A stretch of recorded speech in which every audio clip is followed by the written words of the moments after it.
Hello friends, इल्युमिनेटिंग with शिल्पाजमध्ये तुमचं मनपूर्वक स्वागत. आतापर्यंत आपण पायथागोरियन न्यूमरोलॉजीमधील अनेक महत्त्वाचे नंबर समजून घेतले. आज आपण आणखीन 3 रंजक आणि एकमेकांशी जोडलेले संकल्प पाहणार आहोत. त्या म्हणजे personality number, subconscious self number आणि कार्मिक लेसन नंबर. हे 3 अंक 3 वेगळ्या प्रश्नांकडे पाहण्याचा दृष्टिकोन देतात. लोक तुम्हाला कसे पाहू शकतात, तुमच्या नावाच्या अंकामध्ये कोणत्या प्रकारच्या अंतर्गत संसाधनाचे संकेत दिसतात आणि कोणते अंक नावात अनुपस्थित आहेत आणि त्या अनुपस्थितशी कोणते लर्निंग थीम जोडले जातात. आज आपण या तिन्ही गोष्टी एकाच उदाहरणाच्या मदतीने समजून घेणार आहोत. चला सुरुवात करूया. एक महत्त्वाची सूचना, आजचा व्हिडिओ पायथागोरियन न्यूमरोलॉजी मधील नावावर आधारित कॅल्क्युलेशन समजण्यासाठी आहे. वेगवेगळ्या न्यूमरोलॉजी स्कूलमध्ये काही व्याख्या किंवा कॅल्क्युलेशन मेथड्स वेगळे असू शकतात आणि नेहमीप्रमाणे न्यूमरोलॉजी ही सेल्फ अवेअरनेससाठी वापरली जाणारी बिलीफ बेस्ड सिस्टम आहे. ती वैज्ञानिकदृष्ट्या भविष्य सांगणारी पद्धत नाही. पायथागोरियन अल्फाबेट चार्ट सर्वप्रथम नावातील अक्षरांना कसे दिले जातात ते पाहूया. 1 AJS, 2 BKT, 3 CLU, 4 DMV, 5 ENW, 6 FOX, 7 GPY, 8 HQZ आणि 9 I आणि R. आजच्या तिन्ही कॅल्क्युलेशनसाठी आपण हेच चार्ट वापरणार आहोत आणि उदाहरणासाठी आपण एक काल्पनिक नाव घेऊया, अनिता सुनील देशमुख. आता आपण काढूया पर्सनॅलिटी नंबर. पर्सनॅलिटी नंबर म्हणजे काय? पर्सनॅलिटी नंबर हा नावातील व्यंजनांवर आधारित काढला जातो. या अंकाला सामान्यतः अशी संकल्पना जोडली जाते की लोकांना तुमच्याबद्दल सुरुवातीला कोणती छाप पडू शकते हा तुमच्या संपूर्ण व्यक्तिमत्वाचा निर्णय नाही. तो फक्त तुमच्या नावाच्या व्यंजनावर आधारित न्यूमरोलॉजिकल इंटरप्रिटेशन आहे. पर्सनॅलिटी नंबर कसा काढायचा? आपण उदाहरण घेऊया. अनिता सुनील देशमुख. आपल्याला फक्त व्यंजनं घ्यायची आहेत.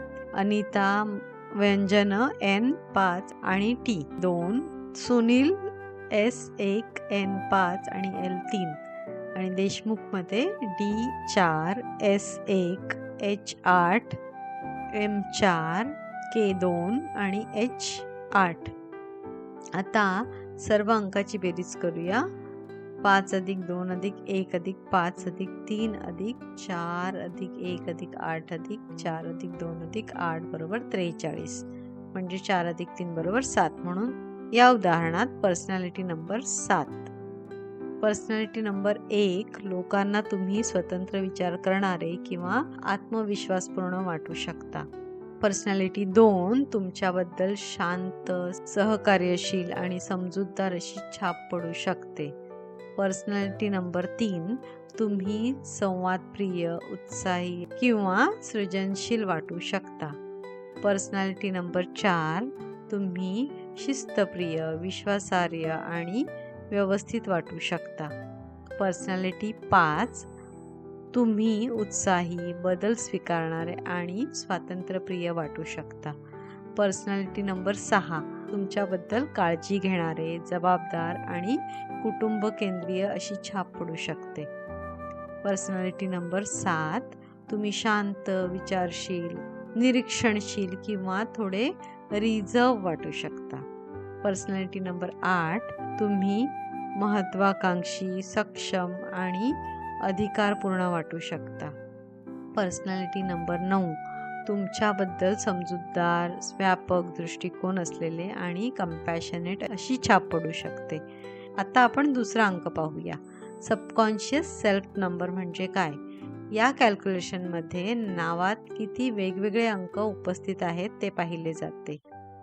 इथे एकदा अंक किती वेळा रिपीट झाला याची गणना करत नाही, फक्त 1 ते 9 पैकी किती वेगवेगळे अंक नावामध्ये आहेत हे मोजायचे असते. आता उदाहरणाकडे पुन्हा पाहूया. अनिता सुनील देशमुख. आधी आपण नावातील सर्व अक्षरांचे अंक पाहू.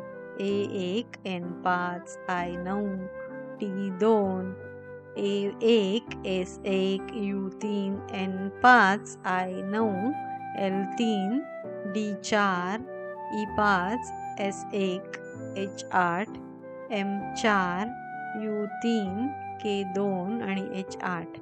आता कोणते वेगवेगळे अंक आहेत ते पाहूया.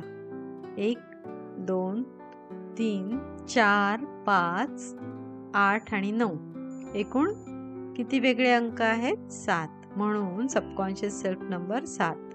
सबकॉन्शियस सेल्फ नंबरचा अर्थ या संकल्पनेनुसार हा अंक एखाद्या व्यक्तीकडे उपलब्ध असलेल्या आंतरिक संसाधनांशी आणि परिस्थिती हाताळण्याच्या क्षमतेशी संबंधित मानला जातो. सबकॉन्शियस सेल्फ नंबर 1 स्वतःच्या क्षमतेवर अवलंबून राहण्याची प्रवृत्ती. नंबर 2 सहकार्य आणि इतरांच्या मदतीने परिस्थिती हाताळण्याची प्रवृत्ती. नंबर 3 संवाद आणि सृजनशील विचारांचा उपयोग करण्याची क्षमता. नंबर 4 नियोजन आणि शिस्तीच्या मदतीने परिस्थिती हाताळण्याची प्रवृत्ती. नंबर 5 बदलाशी जुळवून घेण्याची आणि परिस्थितीनुसार मार्ग शोधण्याची क्षमता. नंबर 6 जबाबदारी आणि काळजी घेण्याच्या भावनेतून प्रतिसाद घेण्याची प्रवृत्ती. नंबर 7 विचार, निरीक्षण आणि विश्लेषणाच्या मदतीने परिस्थिती समजून घेण्याची प्रवृत्ती. नंबर 8 व्यावहारिकता, संघटन आणि व्यवस्थापनाचा वापर करण्याची क्षमता. नंबर 9 व्यापक दृष्टिकोन, सहानुभूती आणि मोठ्या चित्राकडे पाहण्याची प्रवृत्ती. आता आपण तिसरी आणि अतिशय रंजक संकल्पना पाहूया. कार्मिक लेसन नंबर म्हणजे काय? कार्मिक लेसन शोधताना नावामध्ये कोणते अंक पूर्णपणे अनुपस्थित आहेत ते पाहिले जाते. इथेही आपण संपूर्ण जन्मनावातील सर्व अक्षरे विचारात घेतो. आपल्या उदाहरणामध्ये कोणते अंक उपस्थित होते? 1, 2, 3, 4, 5, 8 आणि 9. म्हणजे कोणते अंक अनुपस्थित होते? 6 आणि 7. म्हणून या उदाहरणामध्ये कार्मिक लेसन 6 आणि 7. कार्मिक लेसन 1 स्वतःवर विश्वास ठेवणे, स्वतंत्रपणे पुढे जाणे आणि स्वतःची ओळख विकसित करण्याशी संबंधित लर्निंग थीम. कार्मिक लेसन 2 सहकार्य, संयम, संवेदनशीलता आणि इतरांसोबत संतुलन राखण्याची संबंधित लर्निंग थीम. कार्मिक लेसन 3 स्वतःला स्पष्टपणे व्यक्त करणे, संवाद आणि सृजनशीलतेशी संबंधित लर्निंग थीम. कार्मिक लेसन 4 शिस्त, सातत्य, नियोजन आणि मजबूत पाया तयार करण्याशी संबंधित लर्निंग थीम. कार्मिक लेसन 5 बदल स्वीकारणे, अनुभवातून शिकणे आणि स्वातंत्र्याचा संतुलित वापर करण्याशी संबंधित लर्निंग थीम.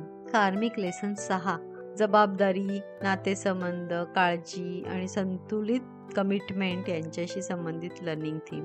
कार्मिक लेसन 7 आत्मपरीक्षण, विश्वास, ज्ञान आणि स्वतःच्या अनुभवातून शिकण्याशी संबंधित लर्निंग थीम. कार्मिक लेसन 8 व्यवहार, अधिकार, आर्थिक जबाबदारी आणि शक्तीचा संतुलित वापर यांच्याशी संबंधित लर्निंग थीम. कार्मिक लेसन 9 करुणा, व्यापक दृष्टिकोन, एक्सेप्टन्स आणि इतरांसाठी योगदान देण्याशी संबंधित लर्निंग थीम. आता हे 3 अंक एकत्र कसे समजून घ्यायचे? आपल्या उदाहरणात personality number 7, subconscious self number 7 आणि कार्मिक लेसन 6 आणि 7. इथे एक महत्त्वाची गोष्ट लक्षात येते, हे सर्व अंक स्वतंत्रपणे पाहायचे नसतात, त्यांना एकत्रित विचार करायचा असतो. उदाहरणार्थ पर्सनॅलिटी नंबर 7 असल्यामुळे या व्यक्तीबद्दल विचारशील किंवा रिझर्व अशी छाप पडू शकते. सबकॉन्शियस सेल्फ 7 असल्यामुळे ही व्यक्ती परिस्थितीचा विचारपूर्वक आणि विश्लेषणात्मक पद्धतीने सामना करण्याची प्रवृत्ती दाखवू शकते. आणि कार्मिक लेसन 6 असल्यामुळे नातेसंबंध, जबाबदारी किंवा कमिटमेंट या क्षेत्राशी संबंधित लर्निंग थीम असू शकतात. एक महत्त्वाची गोष्ट, इथे एक गैरसमज टाळणं आवश्यक आहे.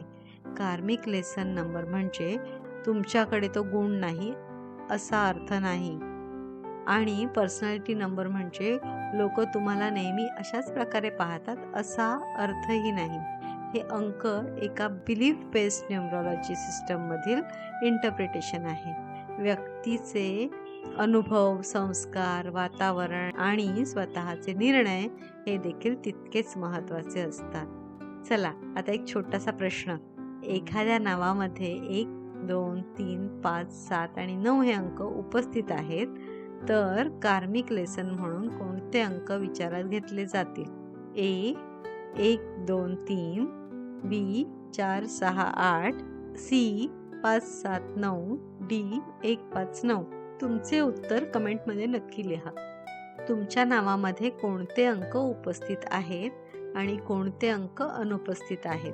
तुमचा सबकॉन्शियस सेल्फ नंबर आणि कार्मिक लेसन काढून पहा, पण लक्षात ठेवा कमेंटमध्ये तुमचं पूर्ण नाव लिहिण्याची गरज नाही.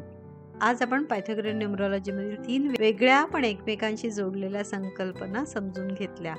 पर्सनॅलिटी नंबर तुम्हाला बाह्य प्रतिमेशी संबंधित संकेत, सबकॉन्शियस सेल्फ नंबर नावामध्ये दिसणाऱ्या विविध अंकावर आधारित अंतर्गत संसाधनेचे संकेत, आणि कार्मिक लेसन नंबर नावात अनुपस्थित असलेल्या अंकाशी जोडलेले लर्निंग थीम. पण या सगळ्यांमधून सर्वात महत्त्वाची गोष्ट काय? कोणताही अंक तुम्हाला पूर्णपणे डिफाईन करू शकत नाही. तुमच्या नावात एक अंक असो किंवा नसो, तुमच्यातील क्षमता केवळ एका कॅल्क्युलेशनवर ठरत नाही. न्यूमरॉलॉजीकडे आपण स्वतःला समजून घेण्याचा एक दृष्टिकोन म्हणून पाहू शकतो. आपल्या स्ट्रेंथ ओळखण्यासाठी, आपल्या पॅटर्नकडे लक्ष देण्यासाठी आणि स्वतःमध्ये कुठे अधिक ग्रोथ शक्य आहे याचा विचार करण्यासाठी. जर आजच्या व्हिडिओमध्ये तुम्हाला स्वतःकडे पाहण्याचा एखादा नवीन दृष्टिकोन मिळाला असेल, तर तोच या प्रवासाचा खरा उद्देश आहे. पुन्हा भेटूया नवीन आणि रंजक विषयासह. तोपर्यंत स्वतःला ओळखा, स्वतःवर विश्वास ठेवा आणि तुमच्या आयुष्यात प्रकाश पसरवत राहा. थँक्यू.